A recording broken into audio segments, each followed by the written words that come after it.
EPRA timo romo mar sumo pach oganda e kaunti ma Kisumu kaluwore kod paro mar medo nengo mar sitima ma ochwal gi duol ma ochung'ne keyo teko sitima e pacho ka KPLC kaluwore gi pek mar ngima. Nengo mar tedo teko sitima oseidho malo kendo mondo oganda odhi nyime gi yudo sitima. Duol mar EPRA ochwalo paro mar medo nengo ma jopiny biro ng'iewo godo sitima.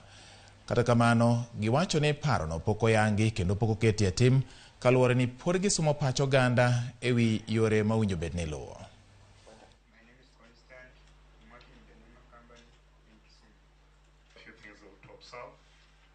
Into our events as per the direction of the government. There has been a lot of changes in the economy. You understand that what we have said is there is a lot of growth. We have increased the level of customers. We have increased the network that supplies our customers. We have also increased generation. The last time the review was done was actually in 2018. And if you consider the time that has passed, the inflation that has happened, the dollar inflation, depreciation that has happened, and the investments that we have done, the monies we have borrowed to invest in this generation, transmission, and even distribution. That is what calls for the increment in the rate of tariff. I'm sure all of you appreciate that for the last 3 years, we've not had rationing.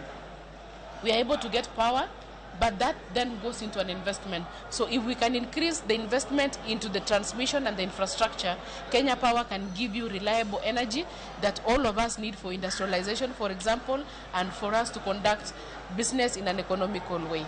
It is not a done deal because if it was actually, there was some finality, then we would not be going around the country collecting views of the public. Kenya Power would have made the application. As I said, this is an application. There is no finality to the application. We as a regulator are now going around the country to engage the public and also to engage other stakeholders so that then when we then retreat as we do our technical and economic analysis of the application, we also take into consideration the views of Kenyans.